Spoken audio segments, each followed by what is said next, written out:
would solicit on the front end of bringing on a client. I'm probably a 7 out of 10. On the follow up, tracking an account, doing a review, I'm probably a 1 out of 10. Yeah.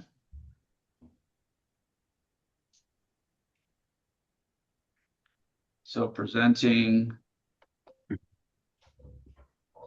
follow up. If Alex a one, we're in trouble. Are you at like a -3, Joe, or what would you make yourself? I can click buttons with the best of them and get an account opened up real quick. But yeah, I mean, I think the follow up and the navigation on a lot of this stuff, like it's probably pretty easy to get lost in it. Yeah. So like some maybe some go-to tabs or yeah, So let stuff like me that. actually let me tell you guys a couple things that I'm working on that unfortunately I just don't have as much traction on as I'd like to. But so here's where we're at right now on the platform.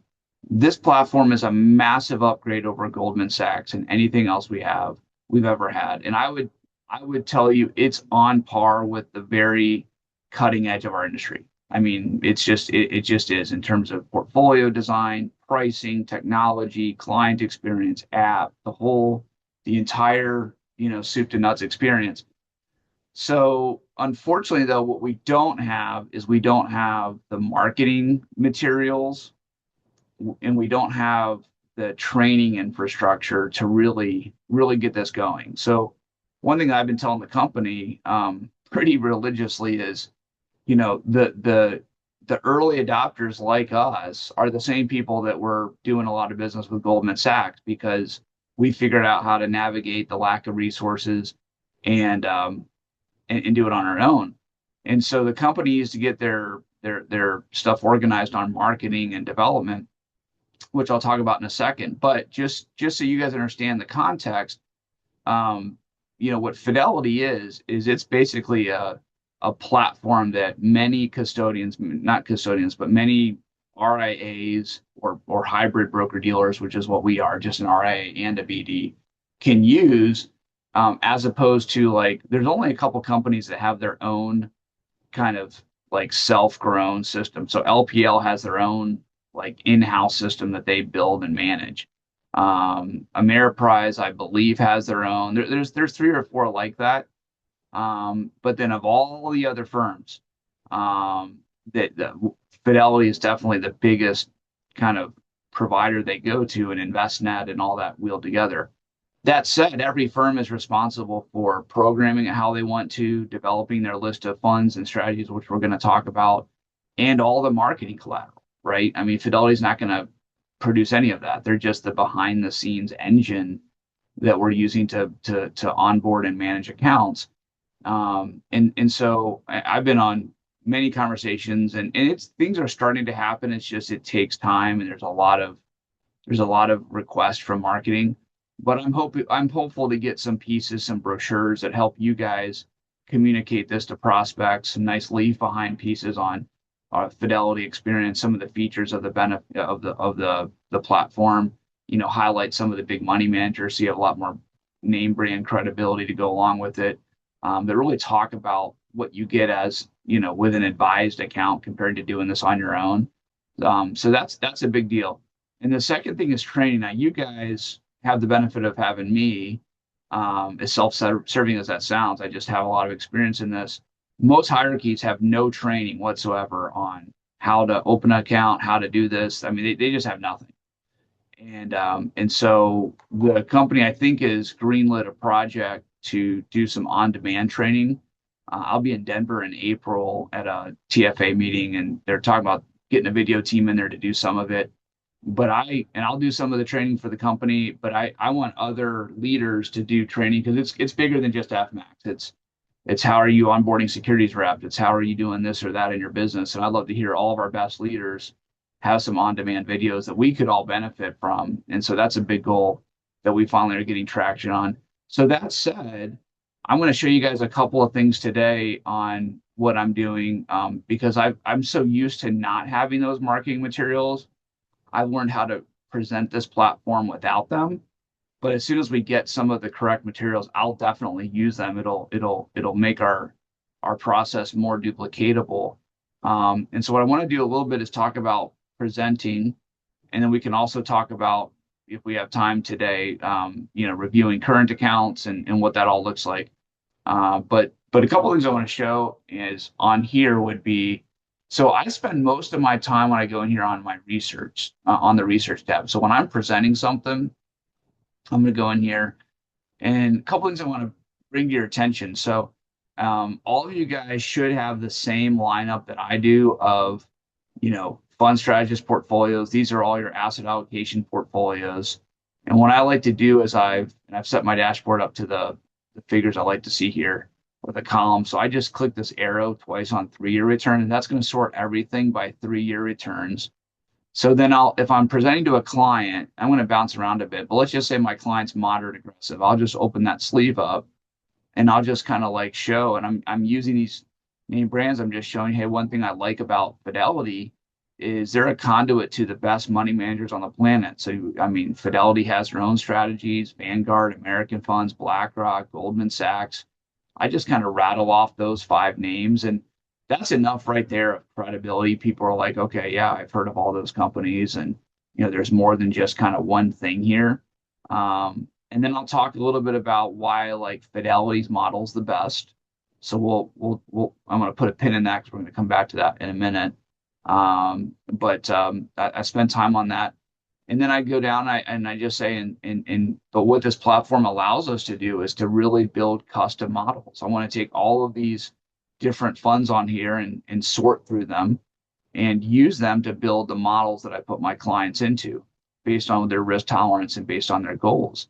And so as I zoom out, you'll notice there's, I think, 230 or so, total strategies on this platform. One thing I tell my clients is, hey, if it has a ticker symbol, Fidelity has access to it on this platform. So there's north of 10,000 funds, ETFs, hedge funds, managed strategies, you name it, that are in the universe of investments out there. And Fidelity, they're all in this ecosystem, kind of organically. That said, combination of Fidelity and our home offices put a screening process together to screen that down, filter that down to who are the best performing strategies with certain amounts of track records, commitment to low cost, that help us filter through who are the best of the best to invest in. And that's what this 230 list is. There's not a single strategy on here that has just been lumped in as part of a group.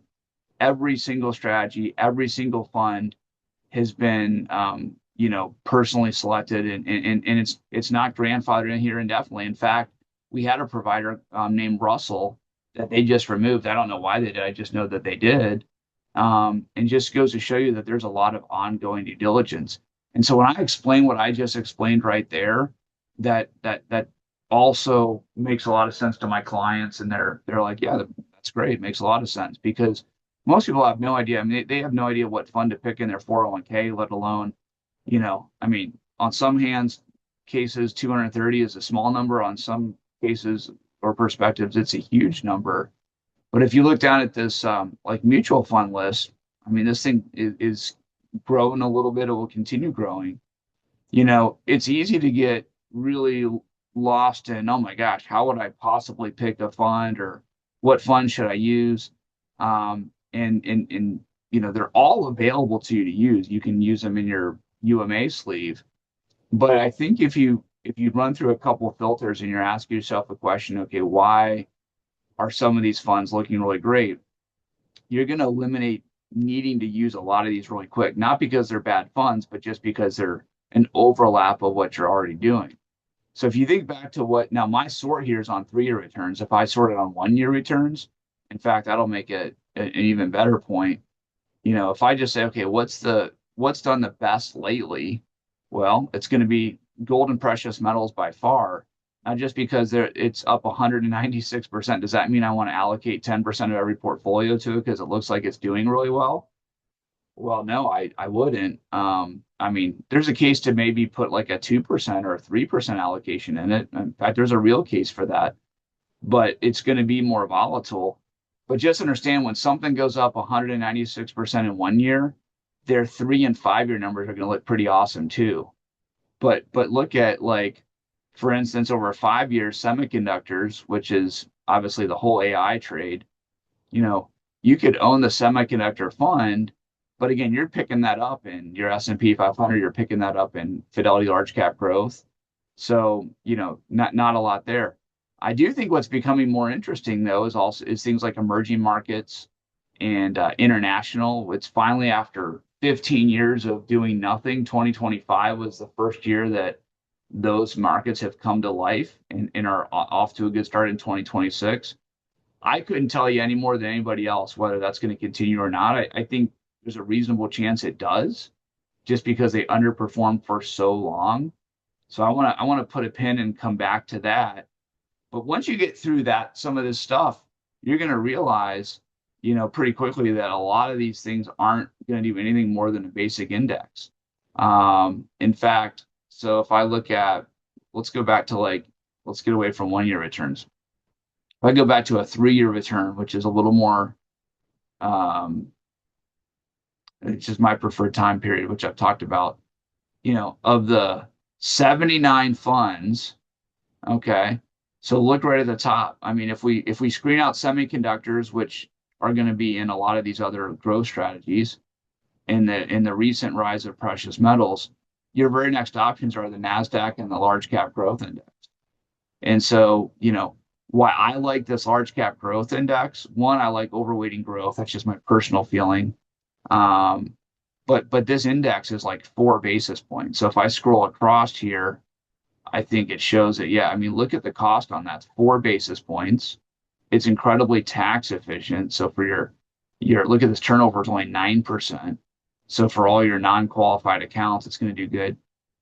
For me, I can't justify using any of these actively managed funds here, because over time, they're just increasingly very low likelihood that they're going to beat an index. And so I want to capture that index. Now, growth, listen, growth has been punished. A couple of you asked me, just because growth has done really well the last, 3, 5, 10, 15 years, frankly, it's done it with a lot of volatility. That's what you're signing up for. That's why I don't put a whole portfolio in that. But growth doesn't always outperform. Since last October, growth has actually underperformed almost everything else. And that is part of what you're signing up for. Anytime you kind of lean on one sector or one factor, no one factor is going to always outperform. Otherwise, everybody would own it. And maybe to double down on that point, that's why the S&P 500 is so valuable. Look at the S&P 500 down here. So it's the number 1, 2, 3, 4, 5, 6, 7, 8, 9, 10, 11. So it's the number 12 ranking out of 79 funds over 3 years. Now I'm gonna go out on a limb and do this real time, so I might look like a fool. I'm gonna predict if I resort this by 1 year, it will rank lower. So let's try that. And why I'm saying that is because the longer time you have, look how much farther down. I'm not going to count, but it's longer than 12. So think of it this way, like let's say I go on a golf course and I play with a golfer that's, I don't even know what my handicap is, but for argument's sake, let's say it's 25. And let's say I go out against a 18 handicap golfer. I mean, there's a chance on any given one day I could maybe come out ahead, right?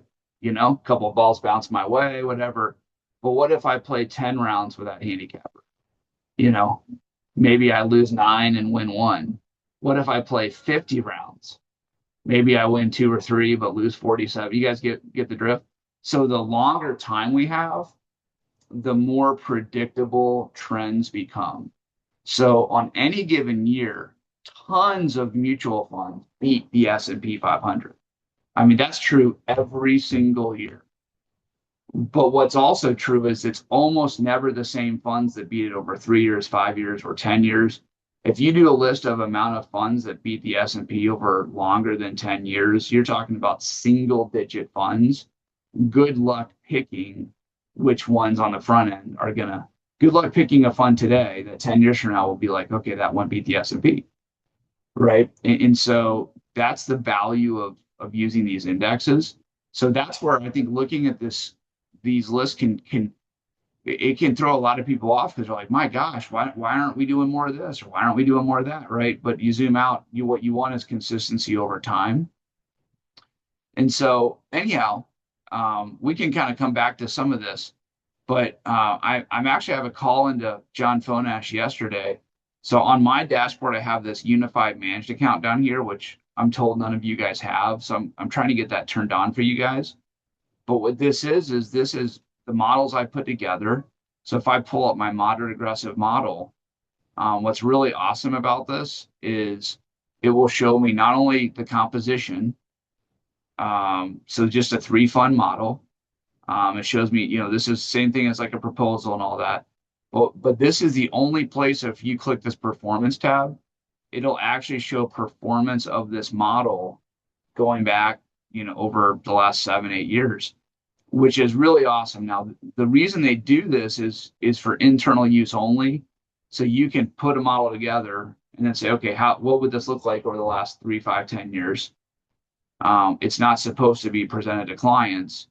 I'm just going to tell you that, perhaps I use this to present to clients on many occasions because the SEC does some weird stuff. And in my view, I mean, these are a static model. These are actual performance numbers. This isn't like made up manufactured returns. And I'm not selling on the return. What I'm using this to show people is I'm pointing out things like, look what this lost in 2022 when we went through a bear market. Look at these average returns, look at a 5-year average number, and just to compare and contrast different portfolios.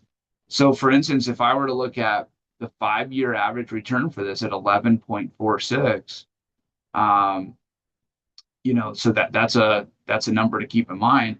If I go back here and compare that to my aggressive model,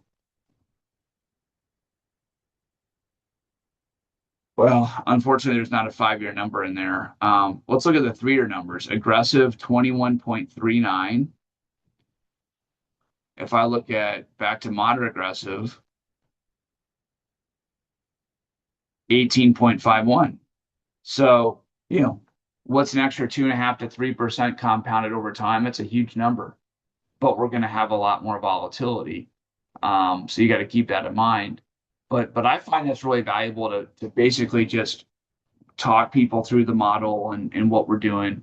And so using the screening process of all those different funds to boil it down to these simpler managed portfolios that I kind of know what I'm owning for my clients. So I know Alec wanted me to talk about a bit of that. I don't know if I answered that kind of one question you were going to ask Alec, or if there's anything else you wanted to say there. Yeah, I guess then like something to take note of, because the question that I had for the rest of the group is, hey, some of these funds are doing really, really good in the short term. So I guess then like a question would be, because we do have limited discretionary authority, what's maybe your opinion, or what should we maybe be considering of how often we're considering making some kind of a tweak? Because I like the fact that I've got 200 funds, and if I can add something in that's doing really good, and a year later, year and a half, whatever that time frame is, take it out. Like, I like to have that flexibility, but I know that's going to create a lot of work. But What do you mean it's going to create a lot of work? well, just tracking stuff. I mean, as tracking, what is doing well. How do I justify adding some of it in, reducing something else? When do I take it I'll tell you out? what I'm considering doing that I just haven't gotten to yet, is I don't have an answer for you on. First of all, this isn't a thing where like what I say is gospel, and I mean I've got my opinions, but you guys don't have to follow them, nor should you follow all of them just because I say so. Um, I don't have like a set plan where like once a year I'm going to update these models. The two things I'm considering that I haven't done yet, and one of them I just became known to me. So first of all, I like these target let me address this first. And it's worth going over. There's a reason why I like the Fidelity target models. I can't see myself moving away from them for a lot. I mean, things would have to seriously go wrong with Fidelity for like 3 to 5 years for me to say, okay, instead of Fidelity, I'm going to use BlackRock or Goldman or whatever else. And why do I say that? Well, let me go back to performance. So if I go, oops, if I go research all solutions, so let me get out of here.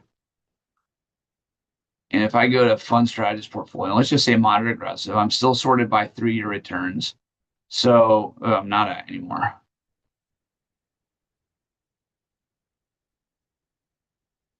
Moderate aggressive is probably our biggest category. I think you're going to find over time you're going to have the most clients in that. Um, but Fidelity is the number one performer over 3 years.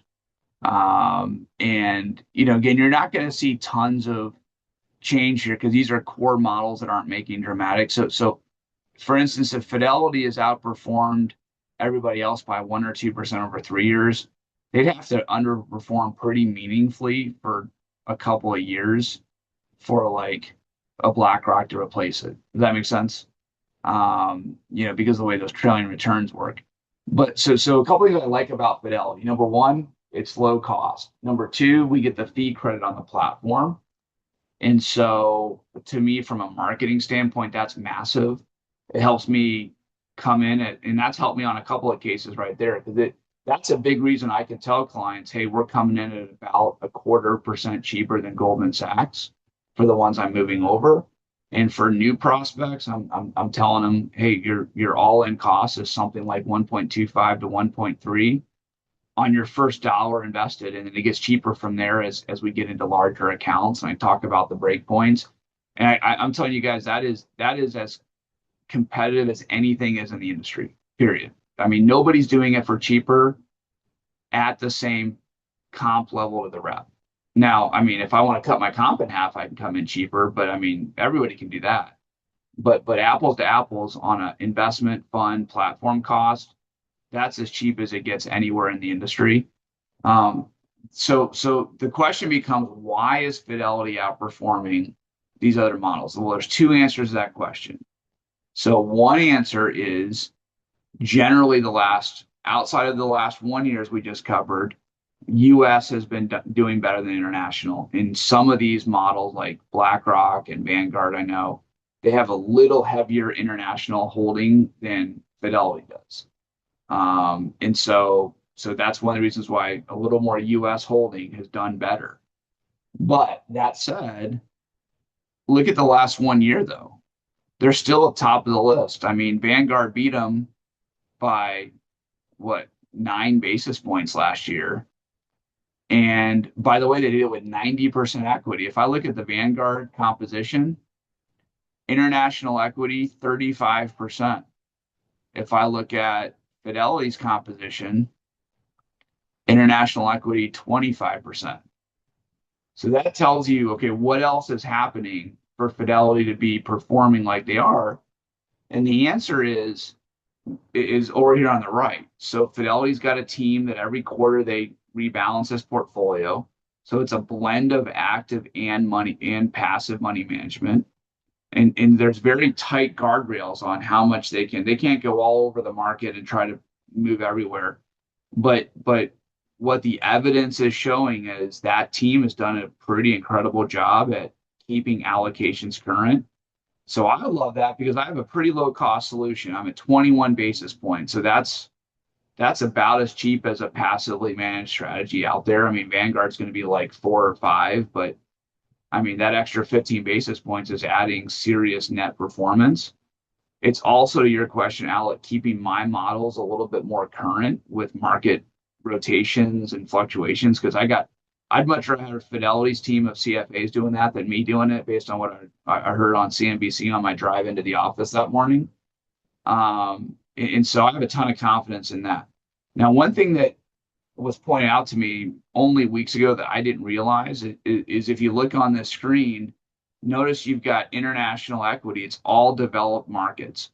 So Fidelity doesn't own any emerging markets. So that's a little bit of a hole, and they don't own any small cap. Notice there's no U.S. small cap up in here. So one of the ways I'd address your question, Alec, is if I were going to add to my model, which I might do, I'm considering adding a little bit into emerging markets as like maybe a 5% holding, and I'm considering maybe like a 3 or 4% small cap allocation. What that would do for me, I can't promise you that that would improve performance. In fact, I will tell you over the last 10 years, it wouldn't have. Last year, it would have. But it does improve diversification. It does add a little bit of, I'll call it marketing complexity to my model. It looks like there's a little bit more happening, which for some clients that's meaningful. And so I'm considering that. And the other thing that you could argue is you could argue a 2 or 3% allocation to like that gold precious metals deal.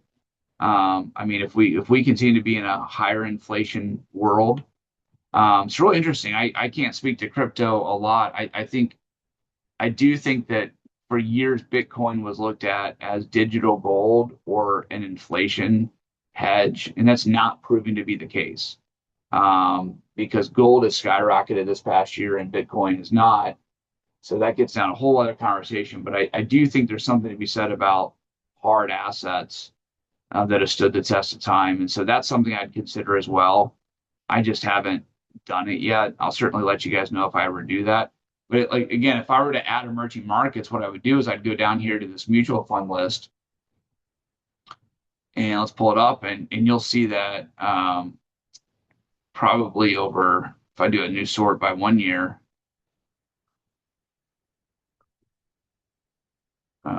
style product. So look at emerging markets up 34% last year, but look at the 5 year number, 3.95, right?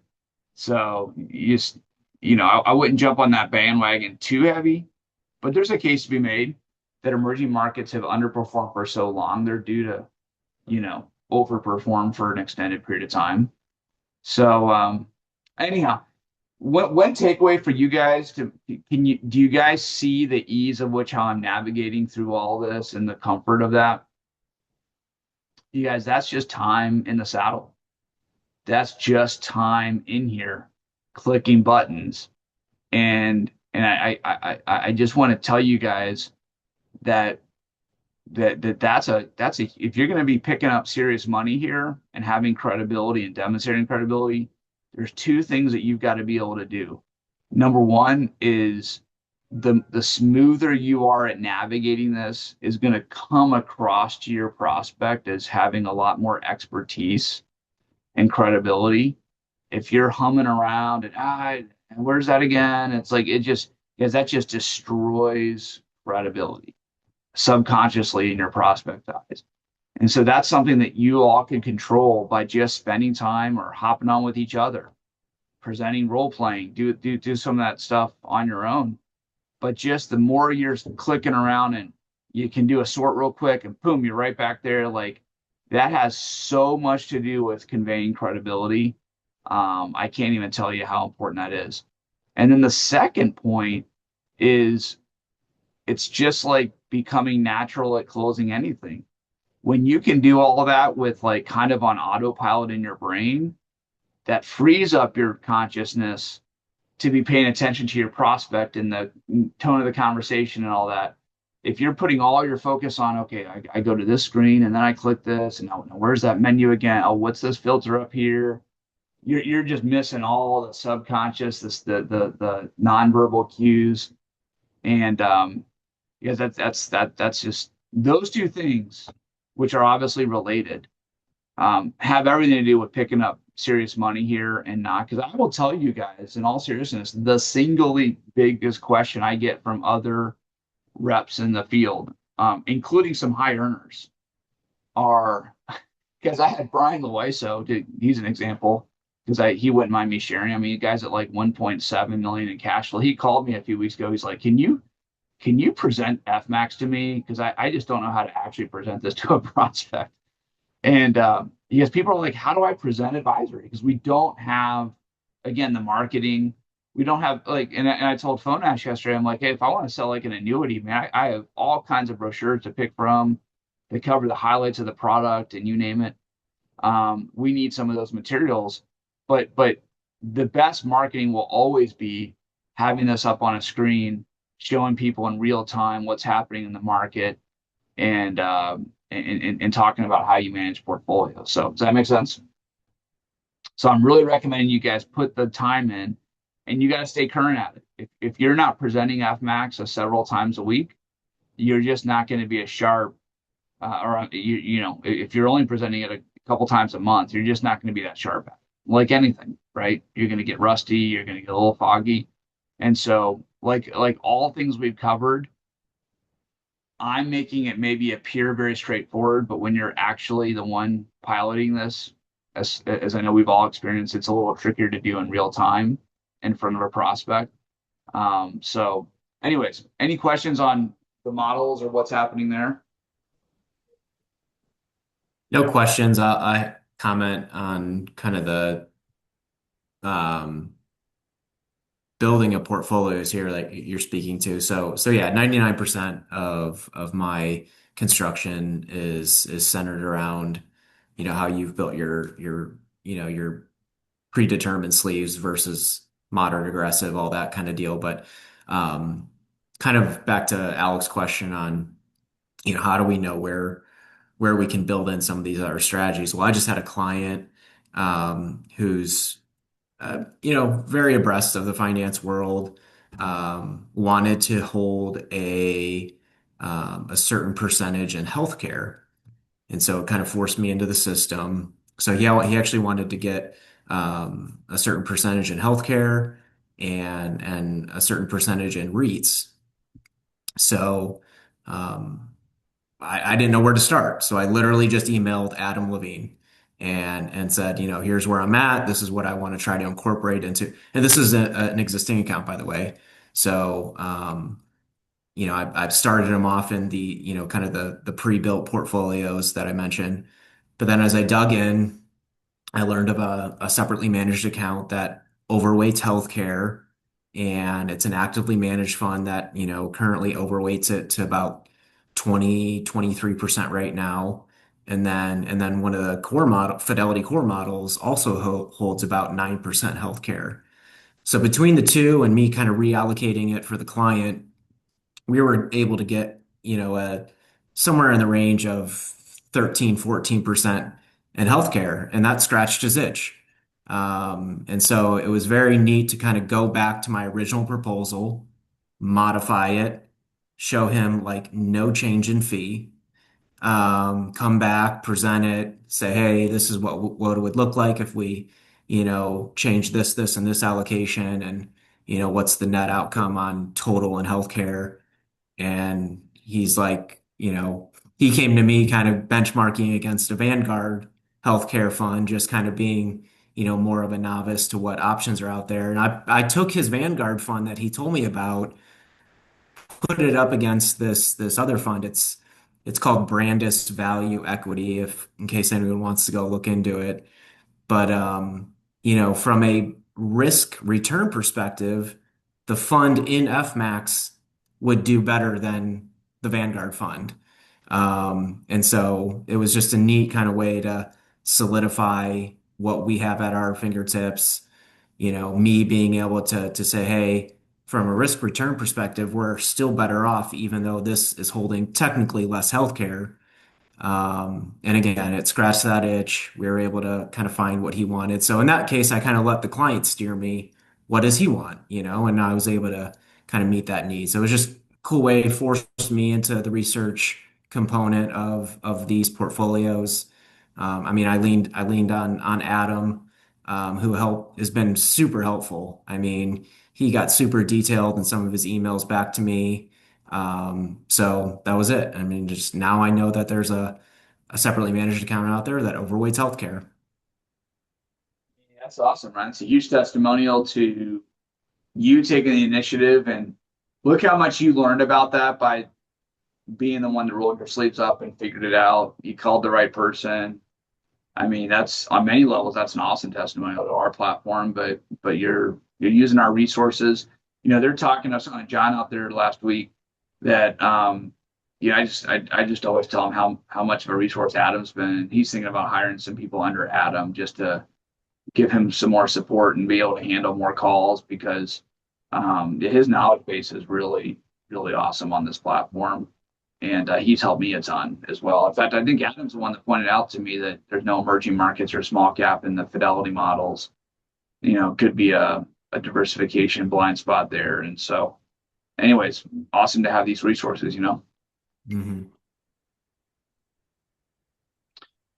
Well, we're getting close to the end of our time today. What I think we could do next week is maybe in addition to some other things we could cover, kind of how to review existing accounts and how am I doing that. I will tell you how I would do it. I haven't done a lot of that yet since most of my accounts are less than a year old.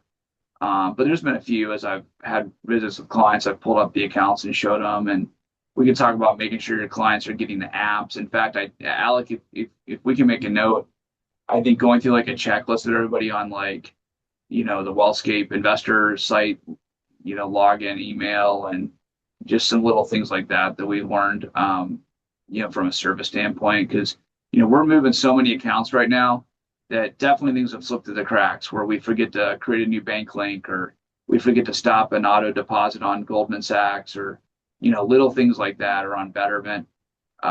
So we're just kind of fine tuning a checklist that we go through to make sure we're kind of addressing all these onboarding issues with people. But if I were you guys, I would get all over Betterment, make that your biggest priority. But I think most of you guys probably only have a handful of accounts at that.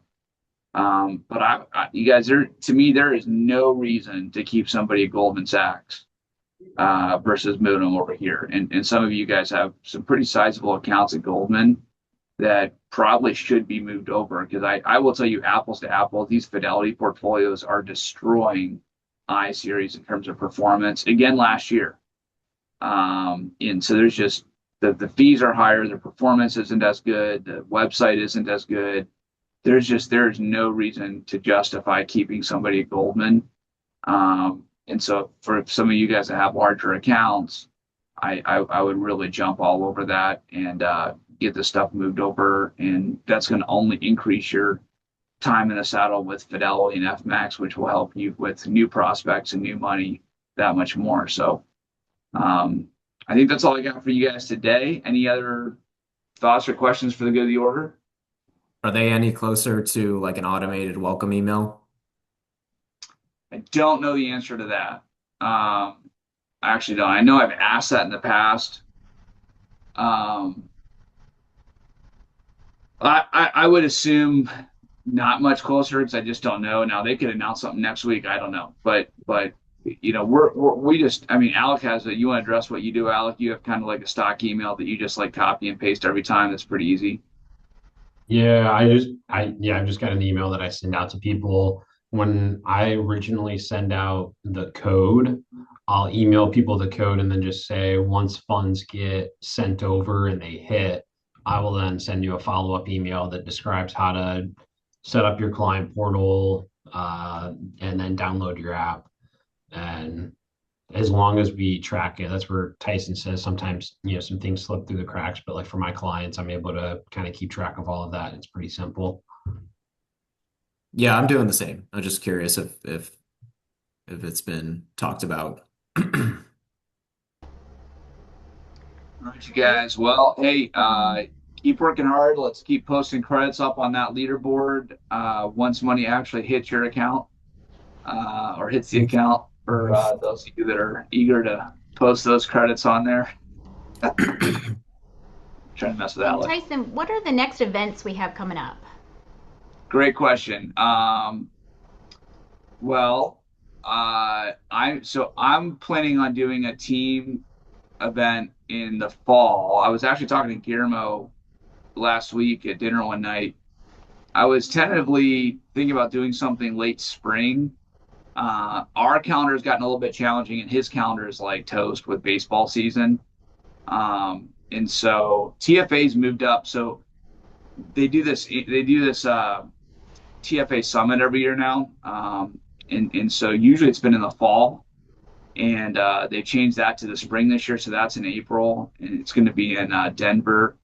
And so that's on the calendar along with a few other things. So, anyways, what I want to do is get some team momentum with some of these new recruits that some of us are working on, Mhm. and then probably in like September, October, maybe even September, kind of get back to school and with enough time to really have some juice for the fall, do events. We actually have a great location we've identified, just 10 minutes south of here in Bowling Green. It actually blows my blows me away. It's a I forget what it's called, but it's a dedicated meeting space that it's like a community center, but it's super high end. We could actually fit like 300 people in it. They have like state of the art AV and microphones and all kinds of stuff, and so it would be a killer place to hold an event. And Anyway, so that's our next kind of local event. I don't know if anybody's doing anything in the Ohio area. Guillermo mentioned he might do something pretty much just for his own team, like a mini thing. He might tuck something in, but I don't know if he's going to open that up or not. So that's probably the next thing. I do know that I don't know actually. TFA Exchange is no longer going to be in Vegas. It's going to actually be in Dallas this year, probably in the fall. They don't have the dates pinpointed, but it's probably going to be at a place called the Gaylord something Hotel. It looks really awesome. Um, and so they've had a lot of feedback to get out of Vegas. And apparently we don't drink and gamble enough as a company to Vegas is looking for other types of clientele. So anyway, I'm actually excited about that. So they're going to do a 3-year contract on exchange, and it's going to be Dallas. I forget the second year, and I think the third year is like San Diego. So it's like 3 different cities. I think the second year is a little more East Coast somewhere. I forget what it was. But anyway, so we'll have that in the fall, and so I think the fall is going to be some big stuff. I think you're going to have our event. You're going to have TFA Exchange, and TFA Exchange to me is a is a crucial event to get to. I think that it's gotten better and better by the year. And of course, we're back in Dallas, and we already have those dates same week of late January, next year. And to me, that's the most important of all of the events. So I think we have a little bit of a lull here, but those would be the next big three.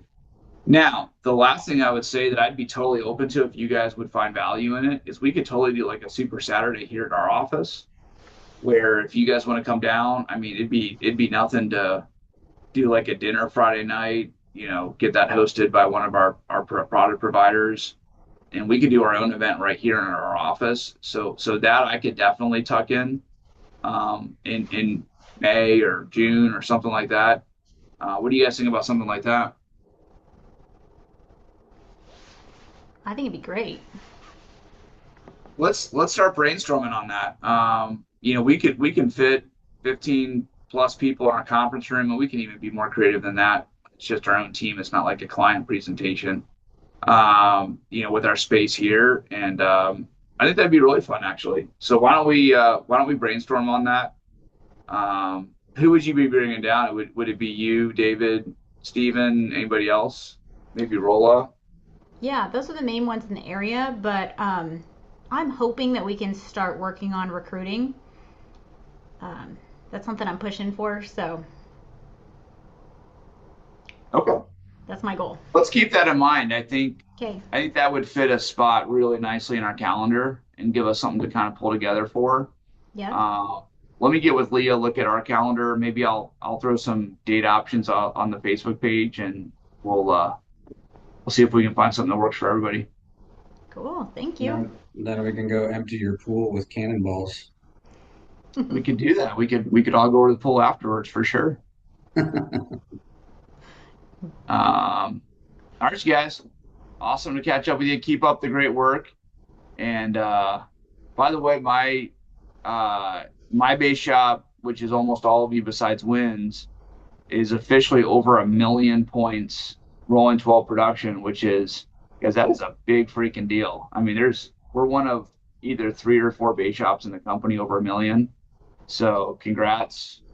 to you guys on that. We just keep almost every month's over 100,000 points at this point. So we are absolutely in growth mode on production. We add some recruiting to the mix, get a little bit of momentum there, and we're going to have an awesome year here. So it's going to be exciting. All right, have a great week, everybody.